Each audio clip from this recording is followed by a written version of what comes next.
Previously on the $10,000 drag shootout. The budget is changing daily, if not hourly. Our transmission was submitted as a slipping or blown up Turbo 400. He said, oh, it's got a shaft, it's got a hub in it. By visual inspection, it looks like we possibly have either a very clean or a brand new valve. And somebody has clearly tried to hide that these are comp cams push rods.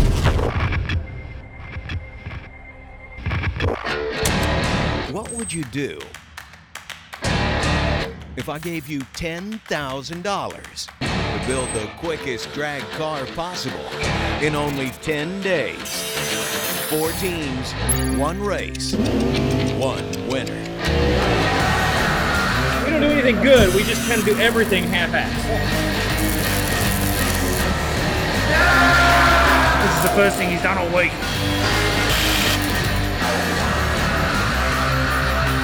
I want a beer. I told you I was right. I don't think I hit the right button.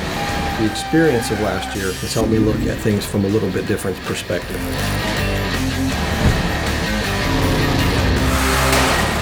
There is so much shit happening right now. I did it, the car was slide, so then I backed off.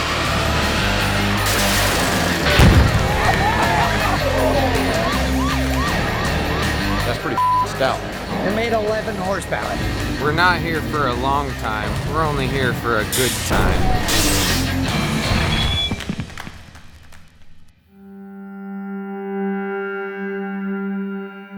Since the Dream Team was caught sneaking in parts, their LS engine got readjusted to $500 and a weight penalty of 37 pounds was added to their Mustang, making it the heaviest car out of all the teams.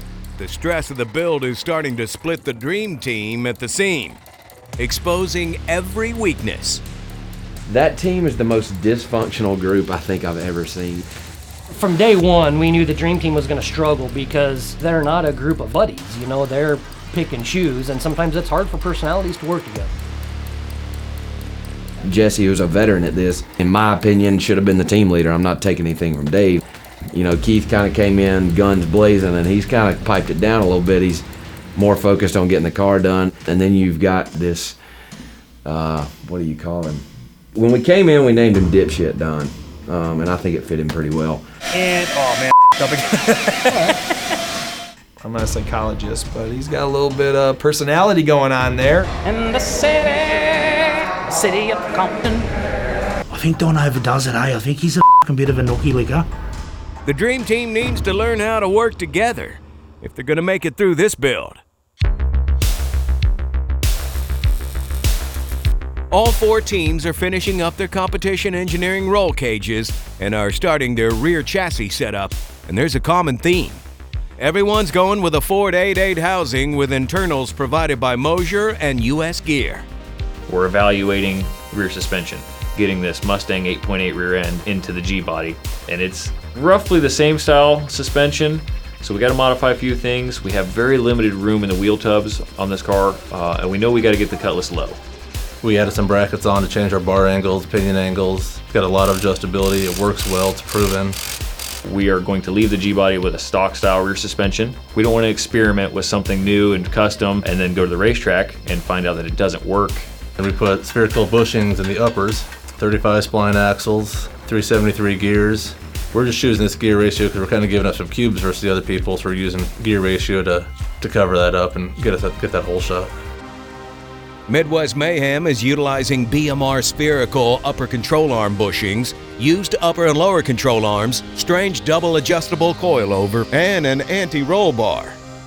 They have the entire rear end done and in the car. I like the ride height. The ride height looks awesome. It's just right. Ooh, look at that. Isn't that just so pretty back there, other than the giant bang marks on the wheel wells? Self-clearancing. They are the only team that has double adjustable coilovers. And that's gonna play into who has the most success at the track, I think. But I'm just some idiot, what do I know? There's no doubt that Midwest Mayhem is gonna make some serious progress, but some other teams are further behind. So the rear suspension on this car has caught me off guard a little bit, mainly because we did not come into this competition planning to build a Mustang. So we're getting ready to cut the housing ends off of this and just making sure I'm not super familiar with these 8.8s, so with the, just gotta make sure I cut it right. Measure twice, cut once. This year, the anti-roll bar is actually mounted to the rear end housing with the upper tube holding the tabs for the anti-roll bar. Keeps all of that extra equipment out of the way. I'm gonna mosey on over here and work on my cover. So Moser supplied us with the 35 spline axles this year and the rear cover with the bearing supports. And those are really big because as hard as we're going to be hitting the tire on these cars on a well-prepped track like South Georgia, just those studs that support the caps and support the bearings there keep the axles and the spool from basically landing on the ground. We chose to go this time with a 430 gear. Last year we used the stock Mustang 373s for quarter mile racing. This year with the 8th mile, this engine's be able to easily pull 8,200 RPM if we need it. With the Turbo 400, we have the option to run first, second, and third gear, or just second and third. So with all the qualifying passes, we'll be really able to see if the 430 gear combined with the low gear of the transmission is going to hold the racetrack. If not, then we'll use that 430 gear with second and third gear and really still put a good 660 feet together. On top of their 8.8 rear end and the Mustang factory 4-link suspension setup, the Dream Team is going with a single adjustable coilover from QA1, upper and lower control arms from BMR and CX Racing, and an anti-roll bar.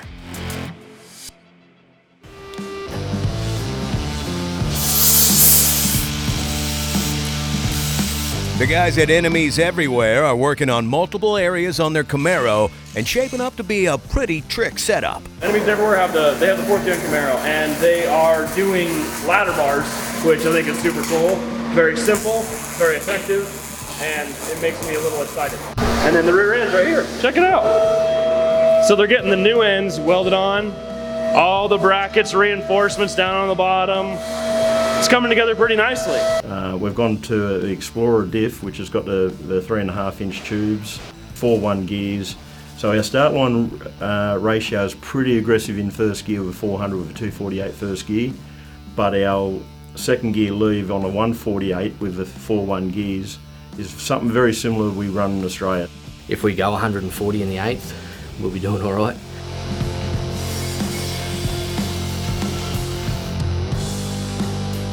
So we brought those beadlocks over and we're fitting them to an old set of wheels. It's a skill nobody else in this competition can do, but yeah, we can. Enemies Everywhere is wrapping their custom wheels with Mickey Thompson 275 drag radials. These DOT-approved tires have a specialized R2 compound that'll put the power to the ground at no mercy. Even though it doesn't have much adjustment as a 4-link, Enemies Everywhere is using a custom ladder bar setup, a used anti-roll bar, a fabricated wishbone locator, and a single adjustable coilover from QA1 on the 4th gen Camaro. Team Biggin is also working on their 8.8 setup in their Granada, but getting this wagon really messed up their plans. We didn't want it to look like we just traded in a new skin on beer money. But because we were given the Granada, that's basically what we've got to do. So what you're going to see is we're going to, we're going to manipulate and work on the factory suspension geometry. We went with a Ford 8.8 Mustang rear. We used a Ford Explorer disc brake setup. So that was our 5-lug rotor and caliper and everything that would bolt up, and actually use a big Ford late model Ford 9-inch end. So you weld those on, put the 9-inch axles in a 8.8. Ford Explorer brakes work with the big Ford late model end. We just have to re-drill from our 4 on 4.5 to 5 on 5 bolt pattern. We try to cut as much housing out of the axles we can for weight. We weld the tubes up because they're just press fit in with a couple of rosettes, so we weld those up. So, Chris,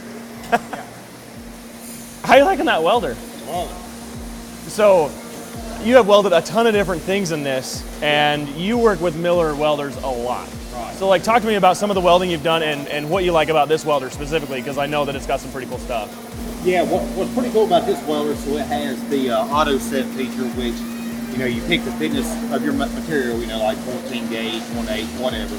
Also, the neat thing about this machine, it being multi-process, it not only is it a MIG? It's also a TIG. Also on top of that, this welder, correct me if I'm wrong, it's 110 or 220, or so you can run it on a normal outlet. You can run it on a 220 outlet, whether you need to weld something thick or thin. When I get home, that's gonna be on the way. Sweet, well, I'm gonna let you back to work. You got some welding to do. It's looking great. Appreciate it. Perfect. Thank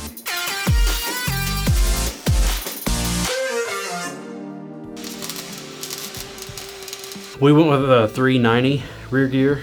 With the big block, we need to kill some torque. We don't need all the start line ratio that a 3-speed 400 would give you with a 411 or a 390 low gear. We'll make it up 10 times with the nitrous. We did a QA1 adjustable shock mounting bracket, a set of QA1 single adjustable shocks from Summit, and we made our anti-roll bar this year. Ladies and gentlemen, that is a Lyle Barnett making lots of sparks. To normal people, that might look like an axle out of an 8.8 Ford. Woo! To us, it's a sway bar. What we're gonna do is we're going to take 2 axles, cut them, sleeve them with the 1.5" tubing, and make one anti-roll bar with arms on it for the rear end, and we are going to be awesome. What do you think, Lau? I think I did a damn good job. Cutting the axles off? His wheel skills are top notch. Yes. They're it. And your welding skills are improving. They are much improved. Yes. I think I get most improved award from last year. Oh God, yes. Yes. I mean, I stacked the dimes. It was unreal. No? Okay. They used the ends of 2 axles that came out of the car, welded them together for their anti-roll bar. Yes. Sick. With a custom sway bar, Team Biggin used a single adjustable coilover from QA1, BMR upper control arms, a fabricated lower control arm with FK rod ends, and spherical bushing from Summit Racing. At the end of the day, all the teams were ready to call it quits, but not before we threw a challenge their way and the opportunity to get some free parts. All right, everybody, go ahead and put your tools down and gather around so I can tell you about tonight's competition. And it is going to be a go-kart relay race. Each of you will pick 4 members from your team to compete. 25 laps each, then you swap drivers. The first team to get to 100 laps wins. Yeah, I haven't sat in a go-kart in, God, probably 10, 12 years. I won, I can't tell you how many races. When I walked away, I was done. The teams will be competing under house rules. Any crashing or aggressive driving could result in a disqualification. Hey, these are some pretty bitchin' go-karts. Go easy, guys. Every single team can use the parts that we are giving away tonight. Number 1, whoever wins first place is going to get an SFI flex plate from TCI. They're going to get a TCI custom-made torque converter for their power plant and transmission combination. And lastly, they're going to get one of their Outlaw shifters from TCI. Second place, you go home with something. You get an Outlaw shifter, but third and fourth place, you're not getting anything. Go-kart, well, it's because we're all big. I used to race go-karts when I was little, racing adults. They had a league, but I ended up getting second. 3, 2, 1. Jesse's a talented dude, man. He's been around all forms of motorsports. He's drove a lot of cool shit, so it was no surprise to me that he jumped in the go-kart and was absolutely whipping ass. Everything I do competitively, I take very seriously. We all spend 3 weeks of our lives out of town, away from our families, away from my kids. I'm not here just to have fun. I started off really well. Pretty much lapped 2 out of 3 karts out there and was dragging the other guy around the whole time, so started us off with a really great lead. Jesse from the Dream Team dominates the first 25 laps with Team Biggin in a close second. Got in, knew I was pretty fast, everybody was happy, excited. But I think I can drive those things pretty well. But Gio did good, he held his own. I think in anything you do, you have to be competitive. Whatever you're gonna set to do, go at it 150%. Road course, you don't attack the corner. You let the cart post in, and then you attack the corner when you come off. So you want to be your fastest from the apex off the corner.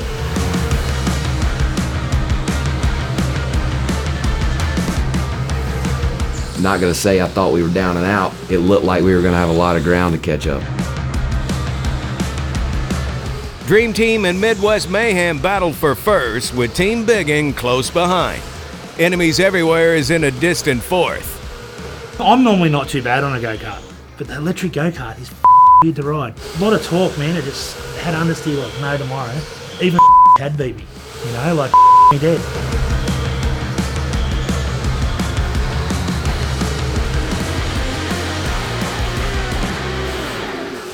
We lapped, I think, the last guy. Then we get to the third leg of the relay. 50 laps in, and it's getting aggressive. The third set of drivers are ready to hit the course.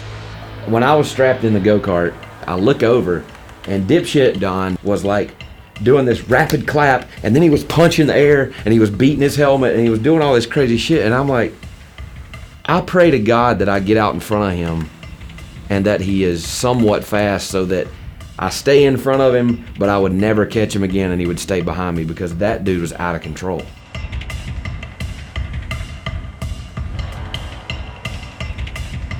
And then Don got out there, started to get a little disappointed, and then things went to hell after that.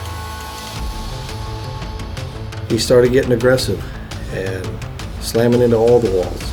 Don has been warned about his reckless racing. If he keeps it up, the Dream Team faces disqualification. I mean, I pull off the track, he's out there cutting donuts. What are you, dude, you're going backwards. Don, what a idiot. Don's reckless driving is putting the Dream Team first place standing at risk. And then I seen the little guy, the go-kart master. He looks at me and he's like pulling his hair out. And he's like, "What are you doing?" And I'm like, "I'm racing." Stop. Break. No. You can stay in your car. I just want you to go first. I want you to take. No longer allowed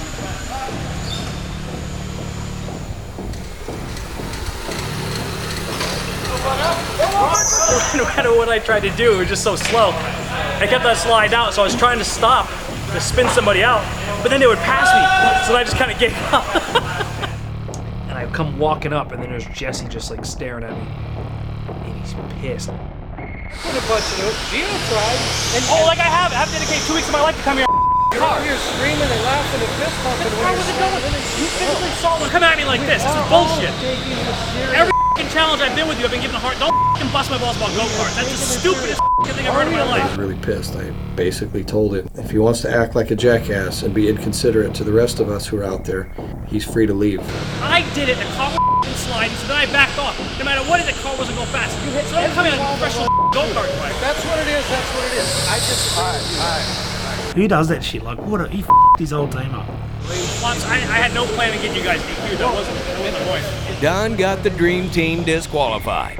We coined him the name DQ Don.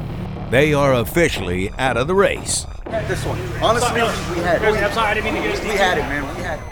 With Dream Team off the track, it's a battle between Team Biggin and Midwest Mayhem for first.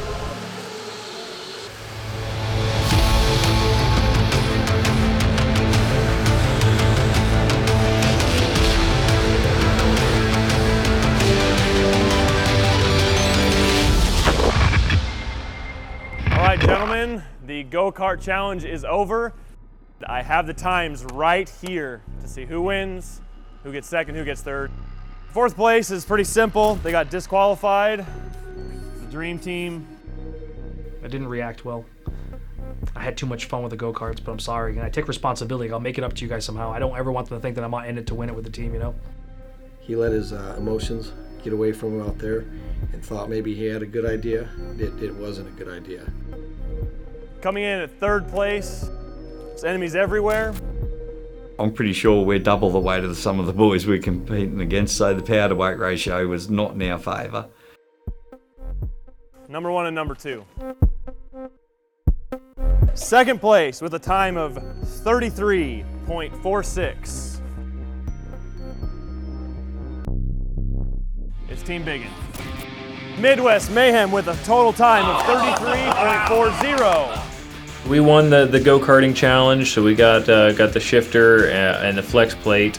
Shifters are expensive, so it was great to save that money there. We were prepared to run a stock flex plate, which really wouldn't be a very smart thing to do. I mean, torque converter is the power of the ground. That's one of the most important parts of the build. We came in second. Seconds better than being DQ'd. Here at pole position. Well done, well done. Oh, you guys are gonna get in trouble. So we shipped the season 1 trophy out here for obvious reasons. Got to drinking a couple beers and everybody's bullshitting and we left it in the shop. Lyle has been trying to figure out where the heck this thing went, and he is gonna be pissed. We figured it was only fitting. I've been saying it all week. I knew y'all had it. Well, when you just leave shit laying around, We were very just good. to see. Yeah, we just want to keep it warm. Enjoy that piddly little trophy. I'll get another one of these in October. Next time on the $10,000 drag shootout. Gotta be a better way. A lot of our parts have not materialized yet. I want a beer. Dipshit Don. Disappointment Don, dumb Don. And there's douche Don. Definitely don't do it, Don. Really don't do it, Don. Dumb Don. Damn it, Don. Did you really just do that, Don? I even heard Keith can do it better than Don. So, yeah, that's the last one.